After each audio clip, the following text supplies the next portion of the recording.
Thank you very much. I am going to be joined by Dr. Stanley Shanapinda, the Chief Executive Officer for Telecom Namibia. I'm also joined by Ms. Helene Vosloo. Is that how you say your name, right? Yes. Vosloo. Okay. And she is the executive for Indeed, yes. Economics and Marketing Development for the Communications Regulatory Authority of Namibia. We also have the pleasure of being joined by Mr. Timoteo Bene. That's how I say your surname. Bene, yes. And who is a disability advocate from Mozambique. I am also going to be joined by Mr. David Moepeng, who runs a cyber smart, how do I call it, cyber smart initiative for Botswana. Thank you very much and welcome to our session.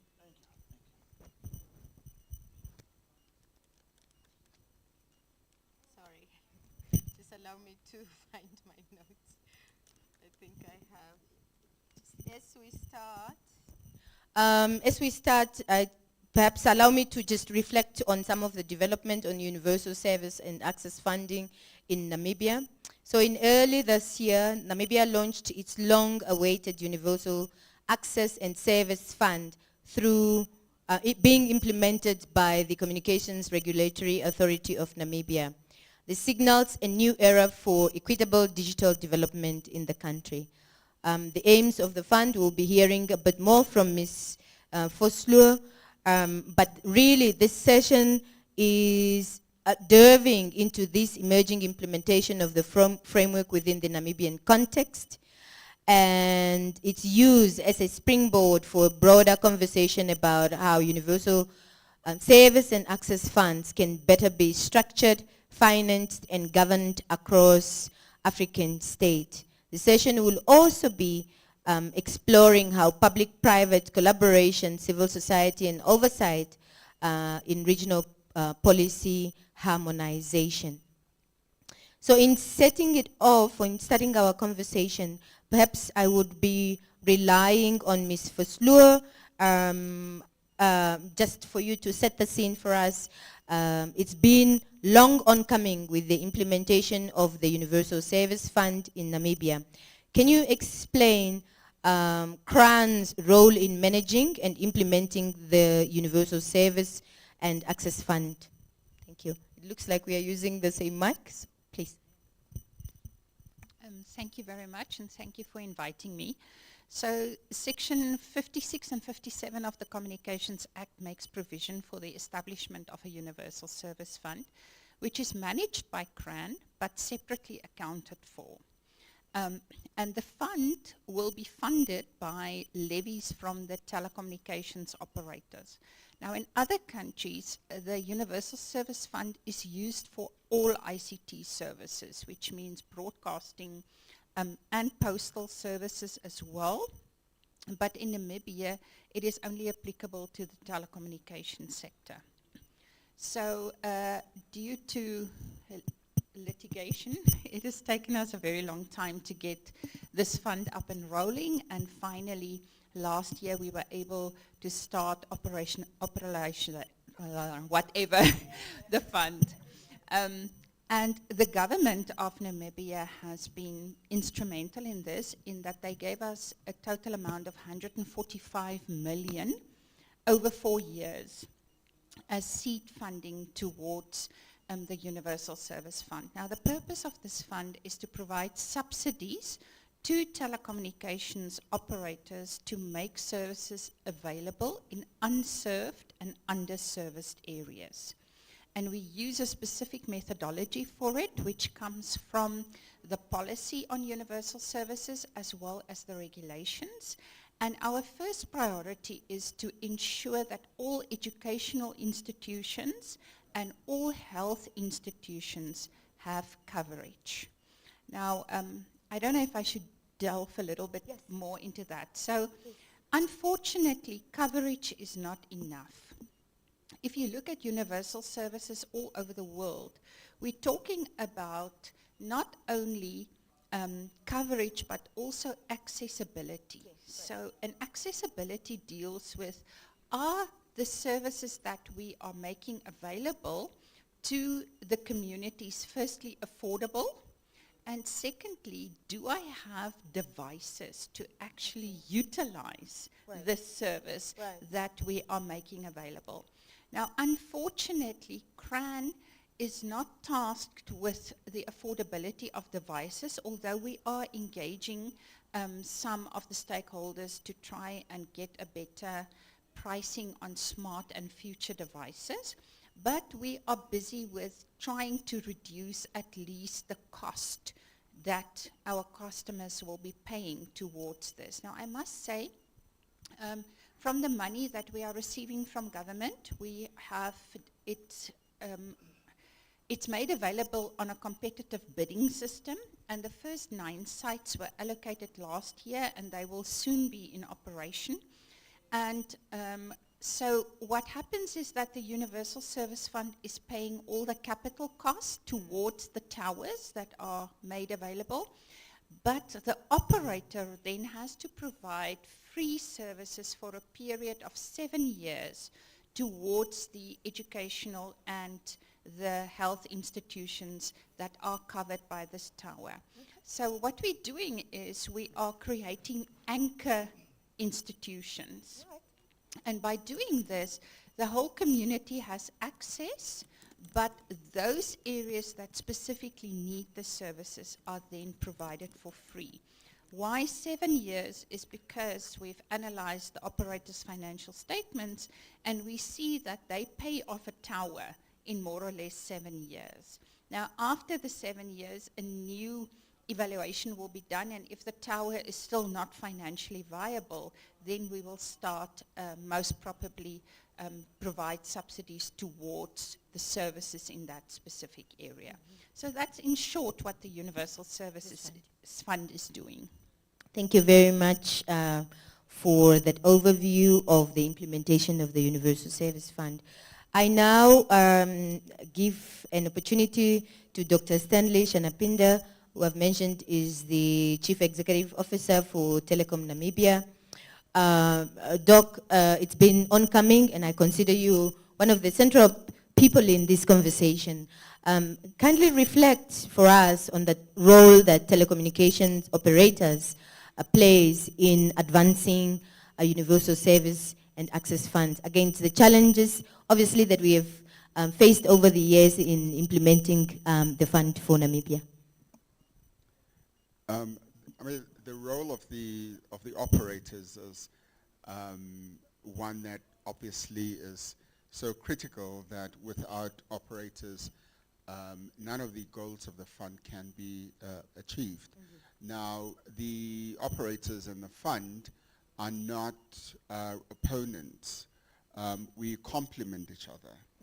Mm. And that's the complementary role that we do play, because it's also good for business that we reach these areas, not only from a ethical or corporate social responsibility, because it does serve that particular community as well, but more importantly, in terms of, because we are a public operator, right? Right. And we do have national development goals and that we must meet in the country, and so it's critical for us to also deploy infrastructure in those particular areas. And so the role that the fund plays in subsidizing some of our cost is beneficial because it makes it attractive for us to make those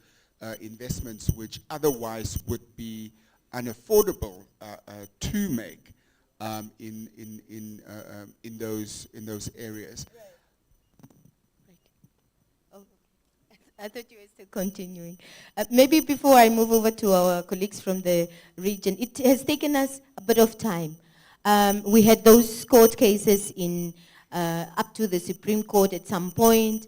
How did we work around to sort of retain the licensees confident in making sure that they come back onto the board? Obviously, we are now seeing the move by government and providing that is that seed funding, as you've mentioned it, Ms. Helene.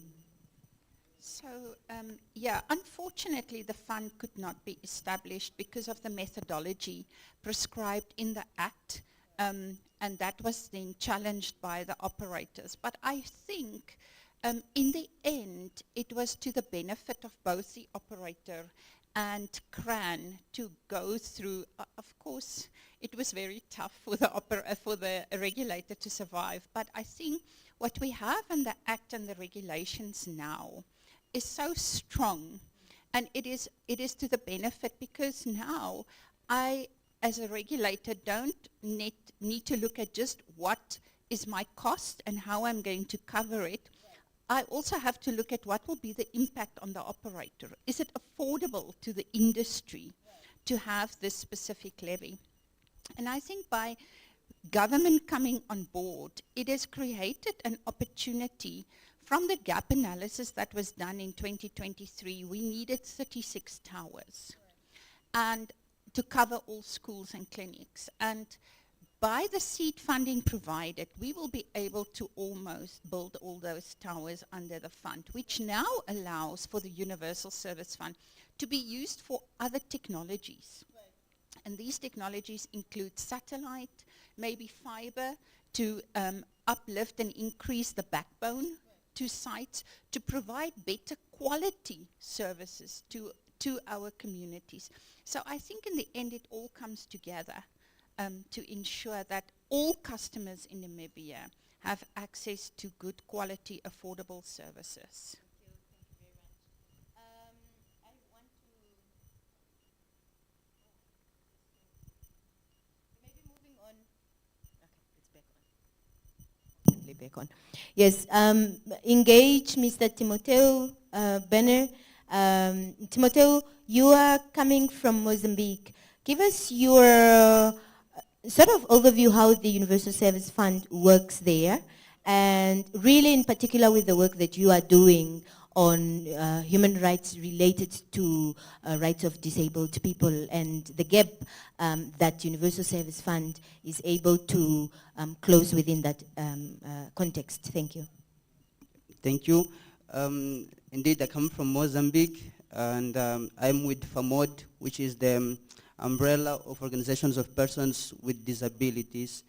And part of the work we do is to influence processes to make sure that ICT or digital efforts or policies, initiatives in Mozambique are inclusive to persons with disabilities.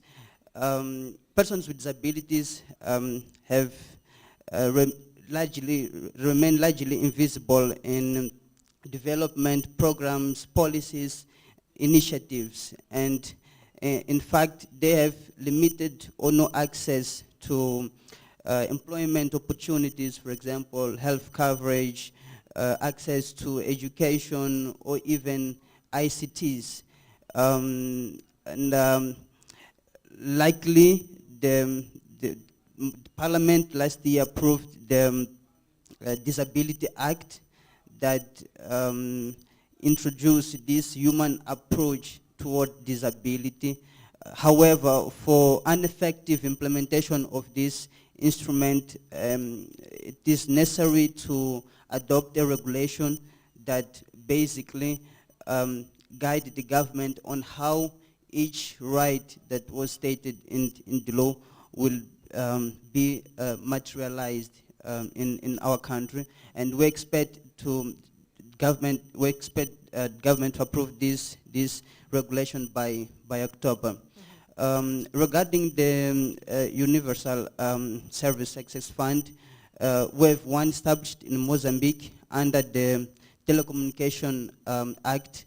In fact, this law states something interesting, that the application of this mechanism should take into consideration the needs of persons with disabilities in public procurement, for example. But these restrict disability only to persons with physical, impairment, which at some point exclude other groups of persons with disabilities, that have specific communication needs. And regarding the respective USAF regulation, it was recently revised and introduced some interesting provisions that at some point can advance digital rights for persons with disabilities in Mozambique. Although it does not mention disability in an explicit way, the regulation talks about vulnerable groups, which opens an opportunity, to explore a little bit the disability sector. And in terms of application, there are some ongoing initiatives under the USAF regulation. One of them was recently launched, is the Internet for All project. It's aimed at advancing digital literacy for the local communities, but also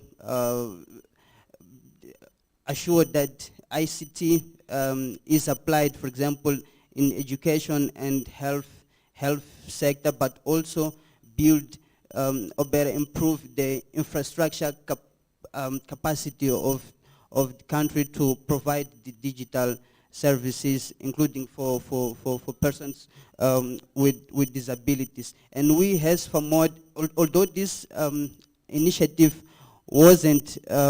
didn't cover specifically or intentionally disability inclusion, we have done some works with some advocacy with the government, and same took some actions, to mainstream disability into this initiative. For example, in October, this digital literacy training will take place, and we as FAMOD are supporting, for example, the government in identifying potential participants.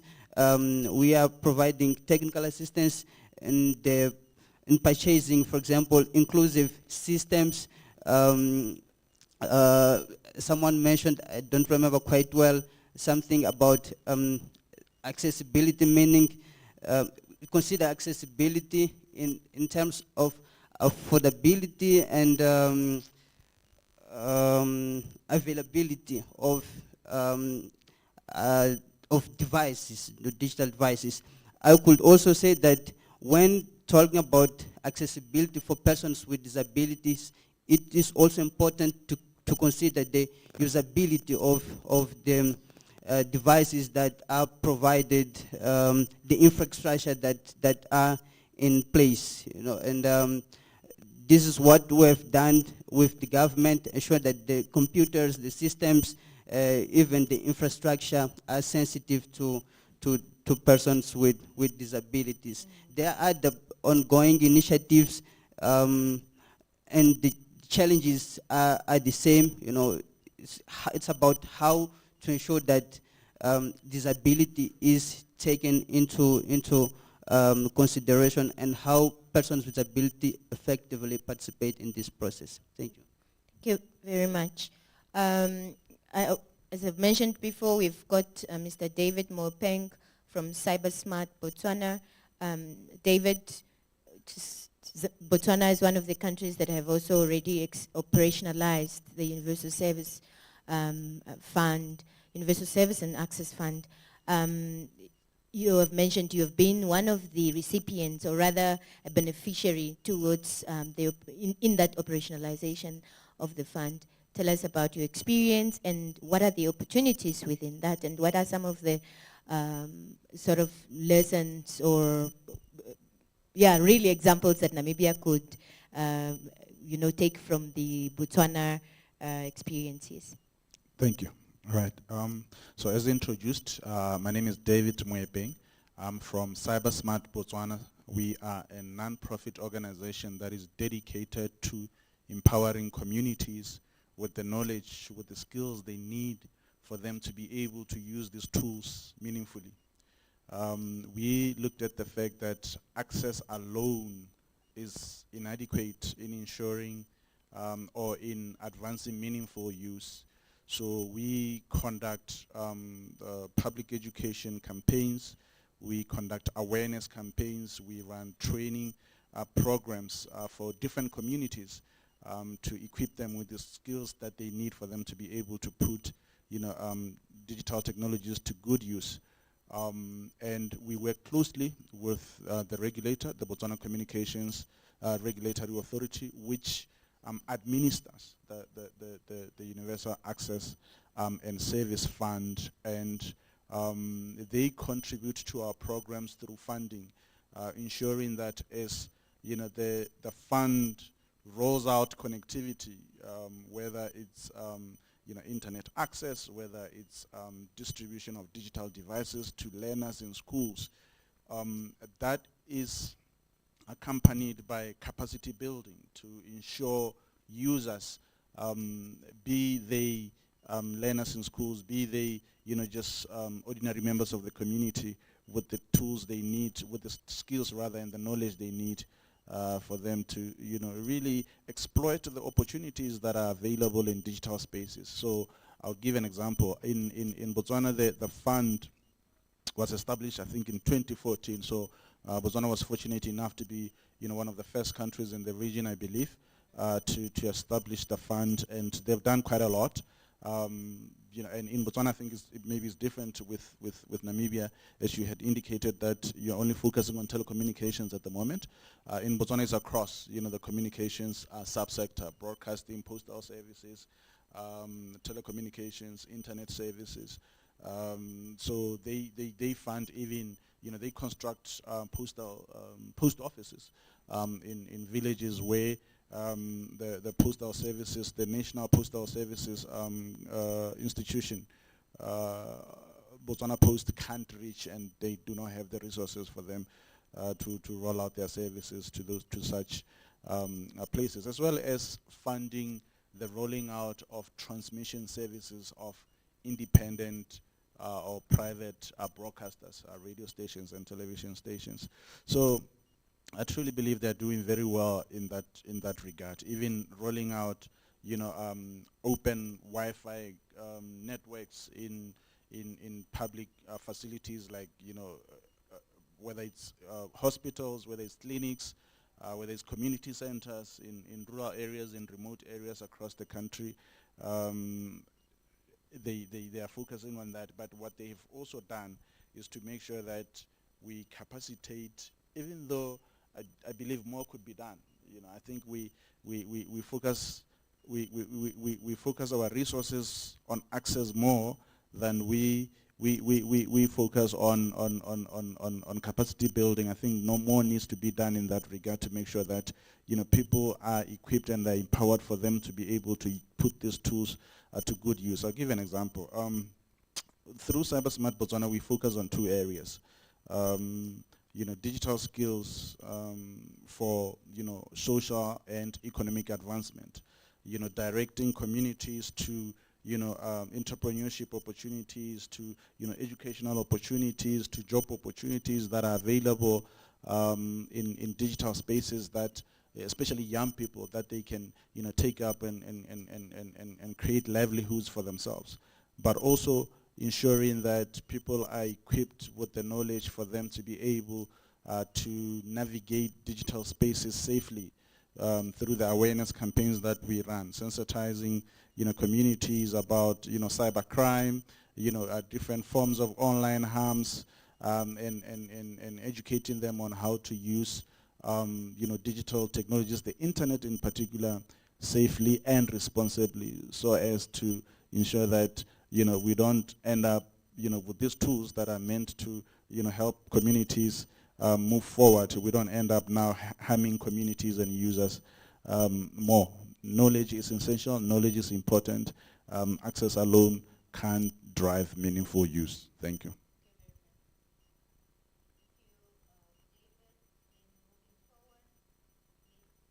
Foslu, I come back to you. We've had those many global reports on the misuse of funds amongst many of the countries, the funds that are entrusted by licensees to the regulators or the entities that are in charge of running these funds. So given that, can you perhaps just share with us what is some of the frameworks that CRAN has put in place to making sure that the funds are used for the specific purposes to empower communities? Yes, thank you. So this is a ring-fenced account, which means that the normal funds that are within the regulator is not allowed to be used by this fund, and the other way around. This fund is separately audited by independent auditors, and then we have to produce an integrated annual report for this fund, indicating exactly what the funds were used for, where the towers were built, where the gaps are, and we also have to review the levy that is currently payable by the operators every 4 to 5 years. Based on the gap analysis that is done. So all this was put in place to ensure that we are held accountable by the operators whose fund and the government whose money it is after all, to ensure that it is utilized for the purpose that it is. I just want to, if you allow me, I want to contribute to what he has said. In many of the SADC countries, especially Botswana and Zimbabwe, the Universal Service Fund is used for much broader than in Namibia. For example, in Zimbabwe, the Universal Service Fund pays for well-educated teachers to be placed in schools to ensure digital literacy. So they talk to the children about safe use of the internet, cyber security, how to use the internet, not only for Facebook and TikTok and Insta. I hear the teenagers talk about Insta. But to utilize it to the benefit of education and health, and the reason why the internet is there to provide services. I attended a conference in Rwanda, and they also utilize the Universal Service Fund for schools, and it's amazing the impact that it has made there. I asked one of the teachers, what is the impact? And he said, well, these children in front of me are primary school children, and they don't have access to devices. But in class, I can now show them in real time what the heart looked like and how the heart operates. And because our children are becoming more visually inclined, they never forget that. So it becomes a classroom tool to assist learners and all learners, not only normal learners, but also our learners with disabilities, to be able to learn easier and more effective if it is utilized correctly.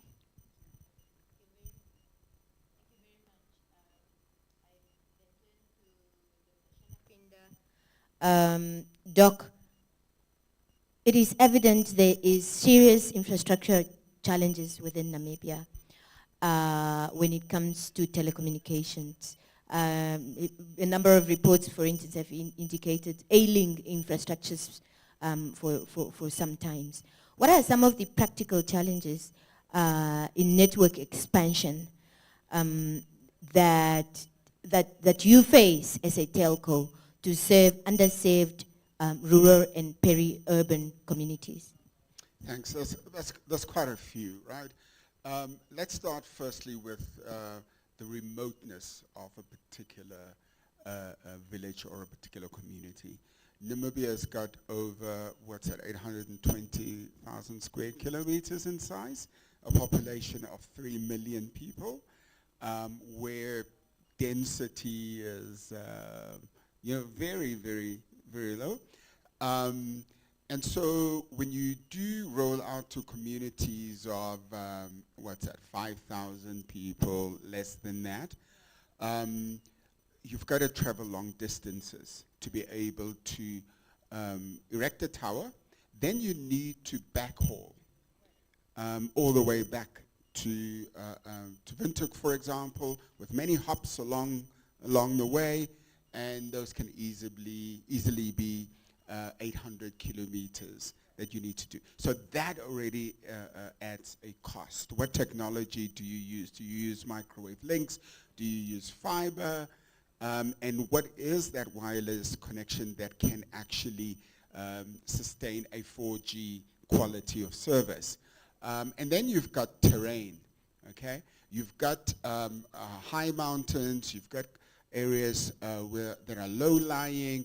Kunene region, for example, they're so mountainous that it's very difficult, and line of sight to towers is very difficult. So what that means is you've got to roll out towers that are very close to each other to ensure that the signal doesn't overshoot, but does reach a very low-lying area as well. So the cost just increases twofold if you have to go to an area such as the Kunene region, for example. And then you also have a problem with regards to power supply. Our power corporation does not have a lot of connectivity to these areas, and where there is, it's quite a huge cost. And so you'll just end up paying for electricity and not make those returns. So if you have a subsidized service or a subsidized tower, and as the regulator say, for 7 years, you have to provide a free service, your running cost of maintaining that tower is very prohibitive, right? Because yes, you got the money to put up that particular tower, so you don't have to spend the capex, but the cost of running electricity, for example, the cost of the links that you need to backhaul back to urban areas, that you've got to carry. And that just does not make it really, really affordable, because those sites are never going to be profitable. Yes, you may be paying off the capex in that period of time, but your running costs are always going to be there, and they're always going to be increasing. The last one is vandalism.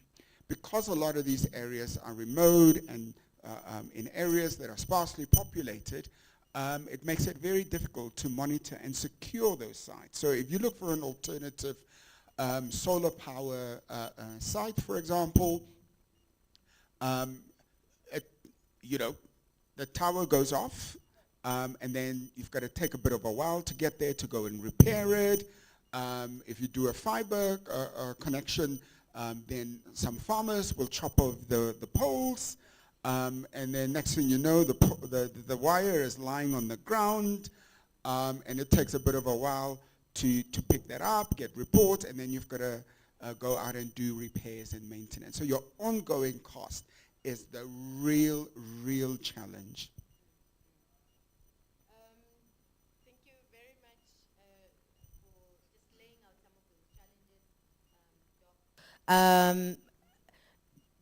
Really indicating what the fund, or rather really indicating why Namibia is focusing on telco's support at this point, and possibly with the further plans for expansion as beyond your 5 or beyond your 10 years of operations. I go back to Timoteo. Timoteo, what are the clear funding mechanisms within your Universal Service Fund that can be used for accessible technologies here, particularly for communities living with disabilities. Just so many challenges beyond community work into the mainstream education sector, for instance, all the way up to university. Just lay out that for us. Of course, for Namibia, as you've heard, it's not immediate intervention, but really just to help us broaden our strategic imperative moving forward, yes. First of all, allow me to say that some of the challenges, Namibia has, Mozambique also experienced. Mozambique is a large country, and expanding, all these services to remote areas, the electricity issues, still remain pressing challenges to make all these services available and accessible. In terms of existing mechanisms, some of the funding source for the USAF in Mozambique include contributions from telecommunication operators, but also network infrastructure providers and so on. The recently revised regulation once again introduced something interesting. States that 14% of the USAF resource should be applied to projects that take inclusive projects, or digital inclusive projects.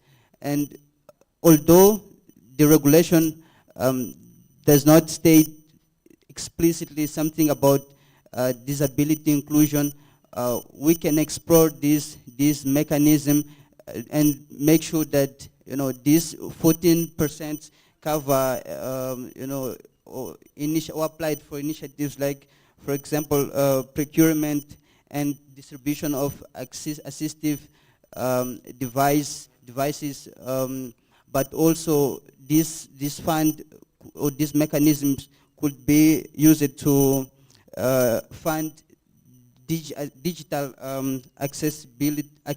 accessible platforms.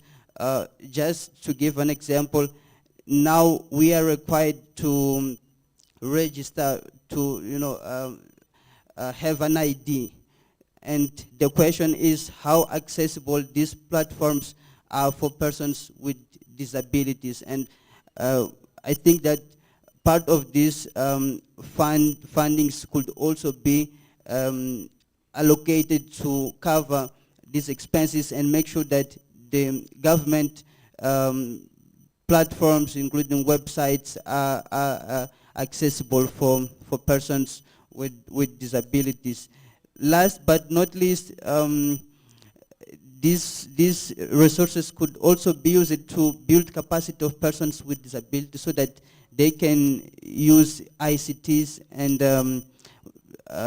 participate in this digitalization process. But once again, the challenge remains. It is necessary to for the government to mainstream disability in an intentional way into their programs and make sure that no one is left behind. Thank you very much. Thank you. David, I'll come back to you before we engage the colleagues in the room. There's been obviously challenges that have been brought upon on Universal Service Fund in general. Tell us, what are the challenges that you find within your context of Botswana? I hear there's movement for a need to move the fund out of the regulator to someone else, to somewhere else. Yeah, just share with us some of those challenges, but also the placement and way it can function effectively. Yes. Often, in Africa, our government sometimes, they would use funds such as this to try and, drive political interests.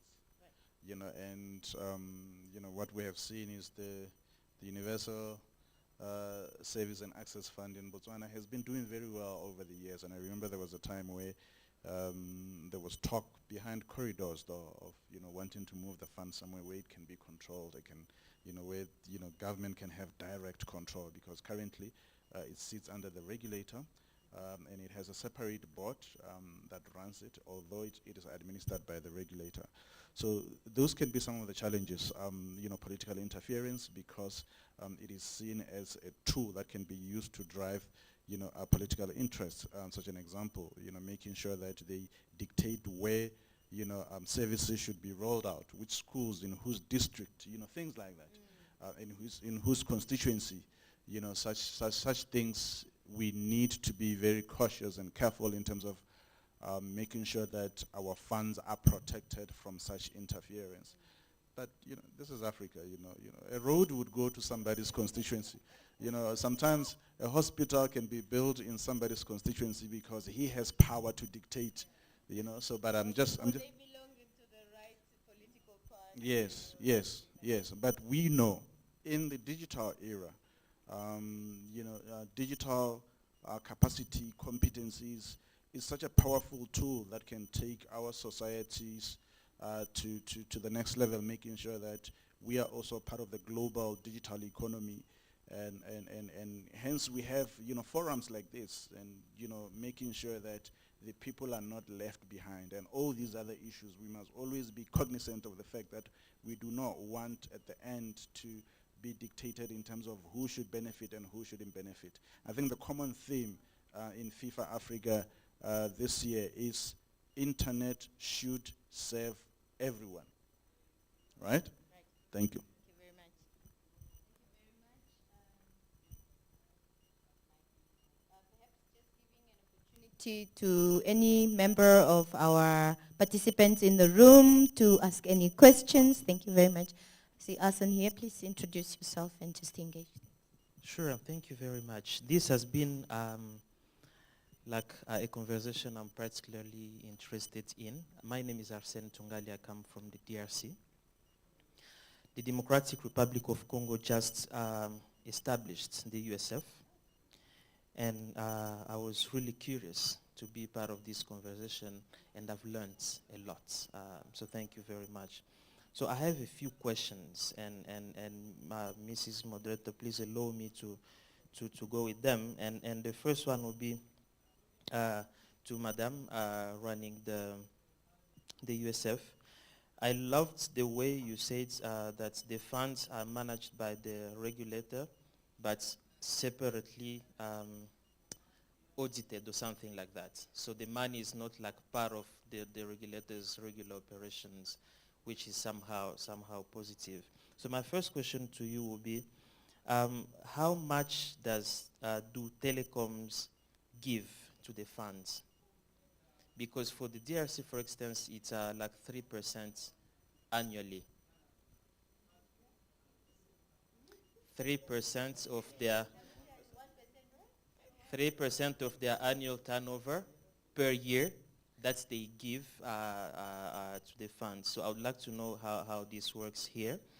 And you also mentioned that you only receive part of the money, so not all the money. So if you can clarify on that as well. And you said that you've received like a bunch of money for 4 years. So is it like one slot of the money that you need to use for 4 years, and that's it? You're not receiving anything else. So please clarify on that. The other question will be, you said the people that you contract or subcontract to use the money, are these only telecom companies or any other entity, or like small ISPs or even some other private entities? How do you do and I'd love to also know the process for you to choose who's the person that will be benefiting from the money. And the last question for you will also be, how do you pick a location? Because I know Namibia is not that big, but for a country like the DRC, I would love to know what are the drives, that will lead the USF to know, okay, let's serve this community rather than this. I know my friend here spoke about political, drives and such, but right, from the minister or from an MP from that region, right, something like that. But I really want to know how you do this, which I suppose is kind of fair to everyone else. To CyberSmart, my friend from David from Botswana, how do the selection of I don't know how you call them, how do they select you? How were you selected to benefit from the funds? And I understand you are a civil society organization. How were you selected? How is the process of selecting people to do that? Also, was it a one-time grant that you received, or what kind of relationship you have with the regulator in terms of granting? Because what you said is very important, and I love the fact that they are not only giving money to bring connectivity, but there is a need to also ensure the people there are able to use, the internet that they are being given. And it's a good example to have you as an entity that is benefiting from and supporting capacity building. Now the last one will be to the telecom. I'm sorry I didn't pick the names, but I would love to know from your perspective. I know that the USF is managed by the regulator. For us in the DRC, it's a separate entity that has been established. So I would love to know what's on your opinion, and I hope you'll be able to share that. What are the pros and the cons of the funds being managed by the regulator or by like a separate, still related to the states, but outside of the regulator? So thank you very much for that. Thank you very much, Hassan. I will hand over the mic. There were specific questions. Okay, thank you very much. So let me start on how much they are contributing. And I hear Dr. Shanapinda saying a lot, and then I hear 1% and 3%, and I think, what are you talking about? So the operators contribute 0.5% of their revenue. Oh, 0.5%. 0.5. wow. 0.5% towards the per annum, yes, they contribute that. So government has granted us the money over 4 years, which means that we get about 35 to 40 million a year, every year for 4 years. So that means that it is a little bit of a slow process to roll out the towers, because this money comes with conditions. And the first condition is that it must be a telecommunications RAN site. So a RAN is a tower. It must be a tower. And the second thing is it must be utilized for infrastructure sharing, which means that any other operator, if they go to telecom or MTC or whoever the tower was allocated to, they must allow them to share. And then the third thing is what it says, it should be high enough to allow a broadcaster on it. And the reason is that we think everyone has access to radio and television, but only 89% of Namibians actually have access to radio or television. So for these reasons, we've sneaked in the broadcasters at the back because the government is providing the funding towards the towers. Now, the way that we do it, we conduct what we call a gap analysis every 3 years. And we use a GIS system for that. So what we've done is we've mapped every constituency, we've mapped every road, every power line, every school, every police station, every post office, every telecommunication tower, every POP is on that system. Which means that we have a very good overview of what is happening exactly in Namibia. And then it is divided in hexagons of 12 kilometers. because that is more or less the size of a circle that will provide good 4G coverage. After that, it starts going down in quality of service.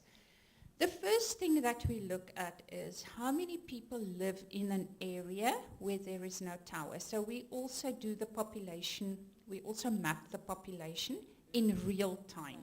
So we use the census data, but because Namibians move, we like to travel. It is not stagnant, and Google has a satellite that can do population estimation, so we use both methodologies. So we can see there are so many people living in that specific area, but if there is no school or no clinic or none of the both, we don't use that specific, because the policy and the regulations set out, your first priority is a school or an educational facility, then a health facility, then SMSEs, no? Yeah, whatever, those. And then only we go to national parks and agricultural areas, and then all populations. So the policy doesn't make specific reference to, for example, women or disabled people, because if the tower is there, everyone has access to it anyway. So, but the thing is that, like Dr. Shanapinda explained, you cannot put up a tower everywhere. If you have large agricultural areas, you cannot put up a tower there. You need to find another technology to service those specific areas. And each technology has its own cost. And each tower has its own cost. Because, for example, if you are in Kunene, that is very mountainous, you need a higher tower on a higher place, which will cost more to erect than having a tower in the Karas region, which is flat and you can see for 7 kilometers in any direction. So we take all this into consideration. Then we use the household income and expenditure survey. And from there we can see how much on average a person spends in a specific region on ICT services. And then we use that to model how much money will be required to service that specific community. So it's quite an extensive methodology, and this document is published to the industry, and they can provide us with comments. And from this document, we are then able to calculate what the levy should be that the operators are paying. So it's not a thumbs up, it is actually a scientific methodology to determine how we should do, where we should go firstly, how we should go it, and what type of technology will be required. I hope I answered all your questions. Yeah, you asked about the selection criteria. So basically what we did is we applied. It was an unsolicited proposal that we submitted, and we started in 2000, just before COVID. It took longer for them to respond, of course, as COVID hit. Thanks to COVID, there was a lot of misinformation online. There was a lot of internet abuse. That really helped us, fast track the process of them saying, hey, you guys have been trying to reach out to us. We want to run a campaign that sensitizes people. Can you do it? And then that's when we started.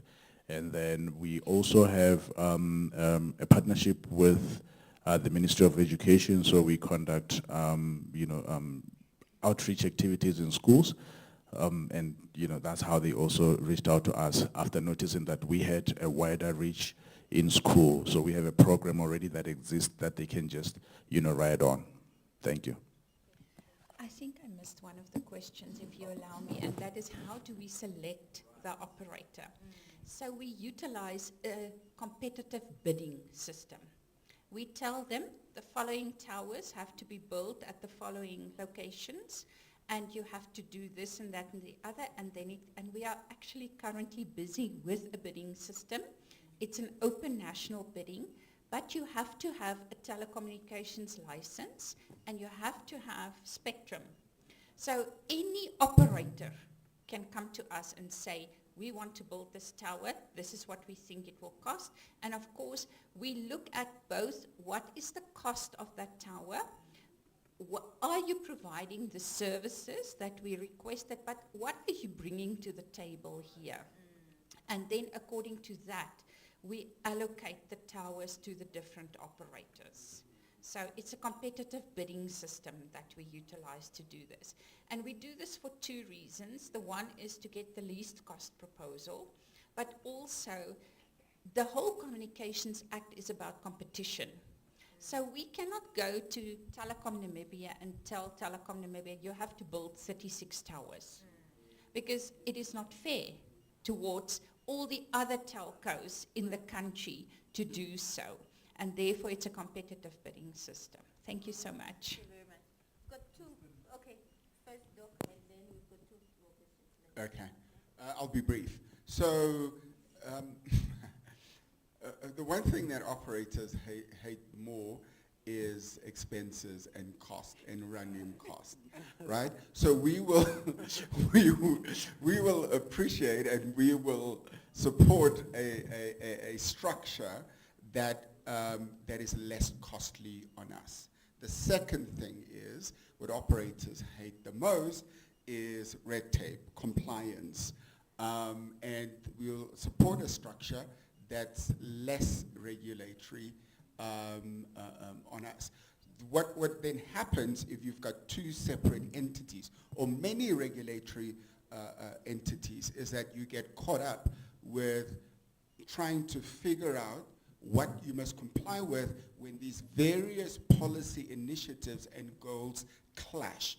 So what it affords us with everything being centralized with CRAN, it's a more simplified compliance process. There's a lot more alignment between various goals, and it's a lot less costly for us as well. So we do find that there's so the one thing you need to ensure is that there are Chinese walls between these various functions and roles, so that there's no subsidy of the one over the other, and the law allows for that. So that's a very good way of ensuring that there is that some of the risk around overruns and too much cost of your various entities is done.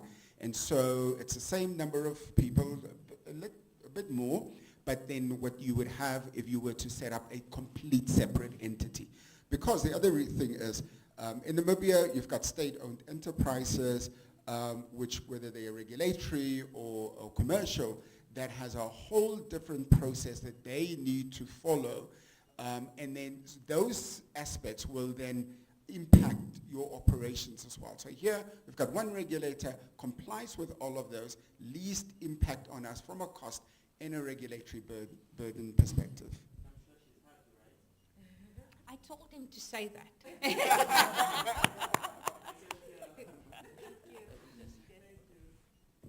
Yes, we've got two more questions in the room, and then Okay. we can start rounding up. Please go ahead, David. Two more people or two more questions? Two more people, sorry. Okay, yeah. All right, thank you so much. My name is, and yeah, indeed quite a comprehensive and insightful panel or discussion, and we really appreciate, especially, it's so good to be from, okay, well, I'm from Namibia, so having a regulator especially, and bringing so much information every time, it's something that we really always value. So myself, I'm from the Namibia Community Broadcasters Network, NCBN.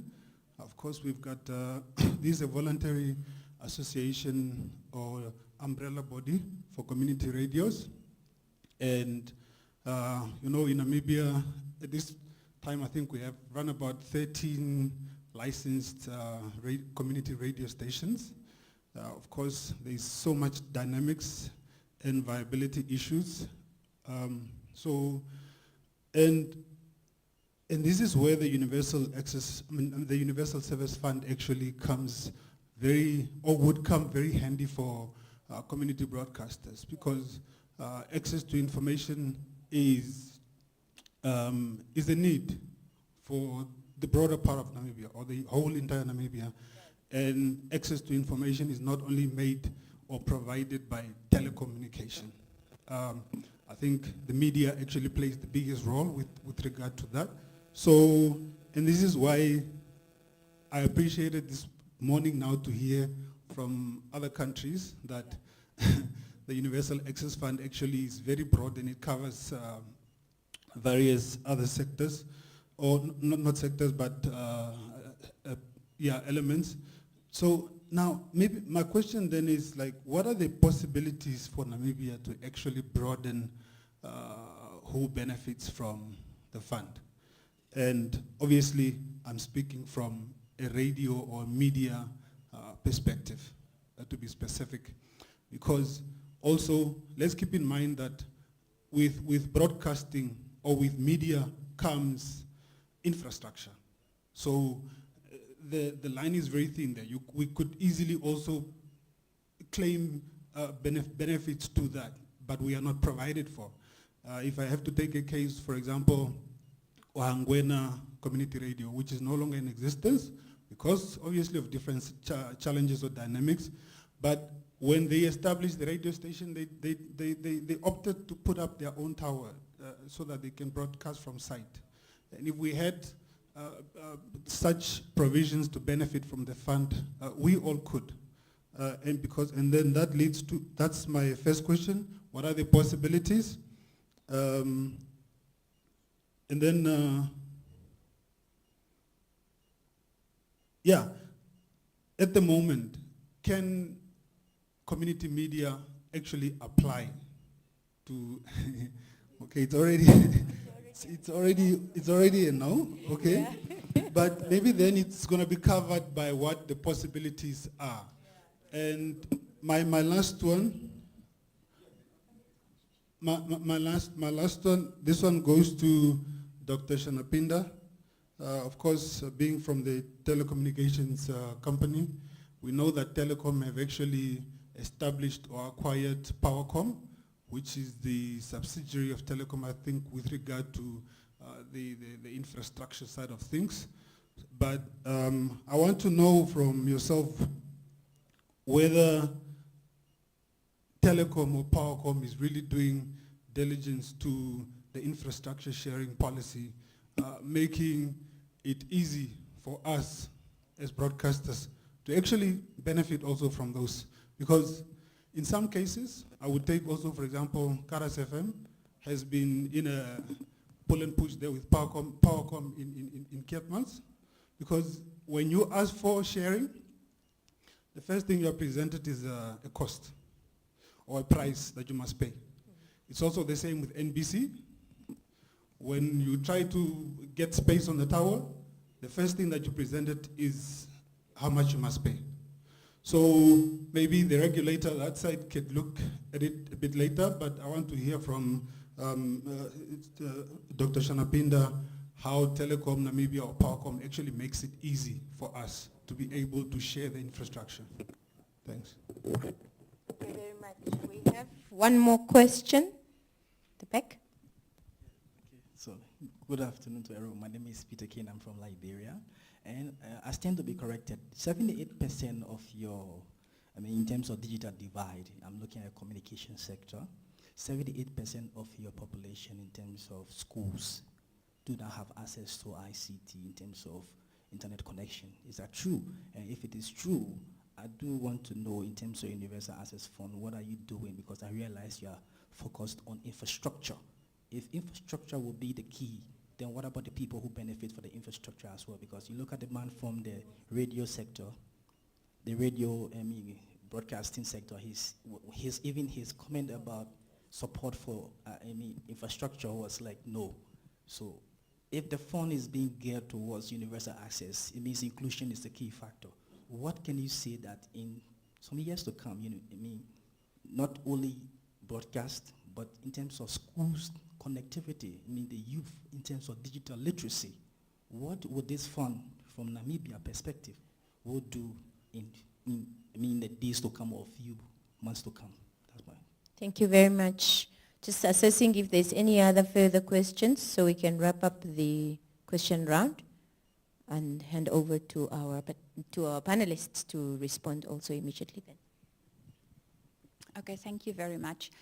I think we are in the process, the Ministry of ICT is in the process to review the Communications Act. And they have spoken to us about what changes we want to see. This is such a fast-changing industry, especially telecommunications. So our act comes from 2009. So we are 16 years later. So many things have happened. When the Communications Act came into force, we only had 2G. We are at 5G. So we are in engagement with the government to try and make some amendments to the Act, and part of that will be that the Universal Service Fund should be applicable to all ICT services. We are talking more and more about universal services in the postal sector because of e-commerce. And people think e-commerce is, I'm ordering from Alibaba or I don't know what all these places, Shein and these places. That's not e-commerce. E-commerce is the woodcrafter in Okahania is able to sell his crafts to someone in the US. But how does he get it there? Are we making it as easy as possible to ensure that he is able to export his product? And I'm just using an example. So yes, we are looking at that. You are getting some benefit from the Universal Service Fund, especially with the new towers that are being rolled out, because the conditions of the bidding system says it should be high enough to also be able to host a broadcaster. Because the capital cost is paid, the cost of you sharing that specific tower will be much lower. And it will then allow you, because these towers are really in areas where there was nothing beforehand, it will allow the community radios to utilize these services at a cheaper rate. But I understand infrastructure sharing is expensive. Like Dr. Shanapinda explained, just to build a tower is 4 million. Then you do have to do the backhaul, you have to do the electricity, and you have to provide the service. So now I'm taking the 4 million out of the equation, and you only have to share the operational cost. So that will be a benefit to your broadcasters, especially your community broadcasters in the end. I want to come back to your question, and this is a very difficult question. And I don't necessarily know how the World Bank and those people measure this, because there's a difference in having access to a tower that the school can utilize and actually being connected to a tower. So currently, we have only 116 schools in Namibia that do not have access to services. The connectivity part falls under the Ministry of Education, but we recently had a meeting with the Deputy Minister of Education, and they have a project to connect all the schools to ensure that the school not only has access, but is actually connected and can utilize the service. Thank you so much. Yeah, so as Telecom, we're part of that project, and we're looking at, what's that, roughly 200, 250 a year to connect that number of schools a year. For radio broadcasters, we know we've got a flat rate, and what we can discuss is whether we can have reduced rates based on non-commercial entities. Yes, watch the space.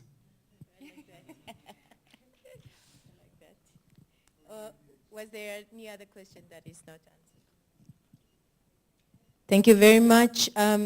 Ladies and gentlemen, especially members of my panel, thank you very much for being here.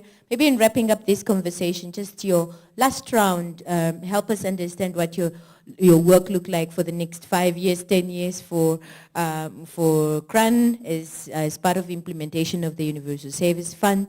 Telecom, just share, your bigger expansion plans. Of course, you've got Powercom that has been pushing your infrastructure development within the country. And also really, I would want to hear from Timoteo again, really just positioning the rights of people living with disabilities and perhaps the need for Namibia to think about expanding the operational plan, whether it is not now, but is moving forward to making sure those people those communities are catered for, and of course for David to just share what we can do better as a country. Thanks.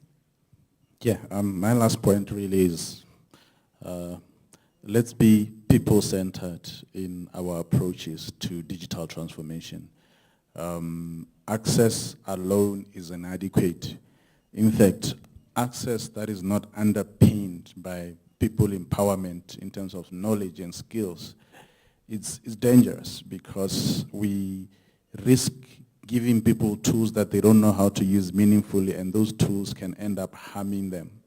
We know with our children, giving a child, and we do that, the majority of us parents, just yes, we want to make sure that our children are not left out. They're part of the digital world. We give them devices with little parental guidance, little supervision. Very few of us sit down and say, my children, this is how you use these tools, and this is how you don't use these tools. So it has happened to me. I have a 12-year-old, recently found him watching, he was trying to watch, like, there are these websites where you can access, EPL matches for free, and those websites, usually you get pop-ups, and you get pornographic material, as pop-ups, and if we only focus on access and rolling out connectivity, and we don't empower people so they understand how to use these tools meaningfully, safely, and responsibly, and of course productively, you can imagine what can happen with prevalent online harms as well as cyber attacks. Thank you. Thank you so much. So CRAN is very busy. Part of what we're doing is we will soon start with a cost study to determine what the wholesale and retail prices of telecommunication services should be, so that we can start driving the prices down. And we have already, some of the operators have been very responsible in our plea for that. We were number 46 in Africa in terms of pricing. We are now at number 10. So yes, we have improved tremendously. Congratulations, Stanley. I think... we are the cheapest, is what she said. I didn't say that. We are also busy with a taxation study to deal with the issue that prepayment customers has to pay 15% VAT on services. But if you are a contract customer, you don't pay those VAT. Only if you're a business contract customer. So we're looking at that, and we're working with the Ministry of Finance and NAMRA and the Ministry of ICT on that specific issue. We're looking at the price of devices, because after all, it is more than just having a tower or having a fiber line there. And then actually, digital literacy is not part of CRAN's mandate, but we are incorporating it as part of our mandate. So when a new tower is launched, our team will go there and we will do 2 or 3 days digital literacy training. Because like my colleague here said, if you build a tower in a community that was previously had no connectivity, how is the parent going to teach the children about how to responsibly use the device and the internet that is now suddenly available to them? So we do a little bit of that. So yeah, how did Stanley say? Check the space. Watch the space. My parting words would be, we have finally seen an uptick from government side in terms of creating that enabling environment, in terms of creating the institution, the funding that's been made available, which makes our work a lot more easier in terms of our rollout plans as well. So we are very excited about connecting the schools. We're very much excited about being part of that project. We do know that it's going to come with a bit of cost to us as Telecom Namibia, but it is something that we would, be dedicated to looking at exactly how we can make that happen and connect all of the schools in the next 5 years, which is the plan. So that's the one thing you can look forward to in the next 5 years. We've also have a very ambitious plan in terms of our tower rollout to see if we can't have a 1-to-2 ratio with some of the current operators as a minimum. And so we've rolled out, 77 sites, new 4G sites the past year, and we're looking to roll out quite a bit more. And we are the cheapest in the country. Thanks to us, we've reached the 10th. We should get a trophy for that. But more affordable pricing going forward, but also greater value for data. So we've got a project under the digital strategy of the country for fixed connectivity to have a minimum entry package for 25 meg. And we've already started experimenting with that in Karatura, Vanaheda, and run tests. And we're busy upgrading our MZANs and so on to be able to roll that out. And then we've already started providing more affordable packages, reduced prices with 25 meg. And so that is something to look forward to. Thank you. I think making intentional disability inclusion is essential to advance digital rights for persons with disabilities and make sure no one is left behind. And basically that means adopting inclusive planning and budgeting procedures, consulting with persons with disabilities to better understand their needs and expectations, but also adopting a twin-track approach, which means from one point of view, providing specific initiatives or programs for persons with disabilities to reduce their vulnerability, but also incorporate disability into the mainstream programs or initiatives.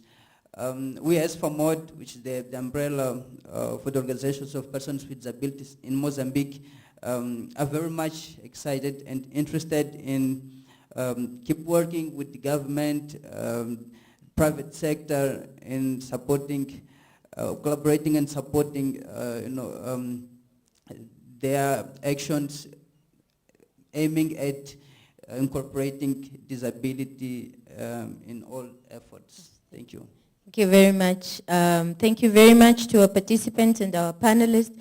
I think the keywords that we take out of this is that the implementation of Universal Service Fund is really geared towards ensuring inclusion and inclusion for people, and that technology is and must be people-centered in our implementation of technology-related infrastructure in this case. At the end of that is people who must benefit. And of course, affordability also popped up, also a key aspect of accessing, for people to access the technology. Thank you very much, ladies and gentlemen. Thank you for joining us and being here with us.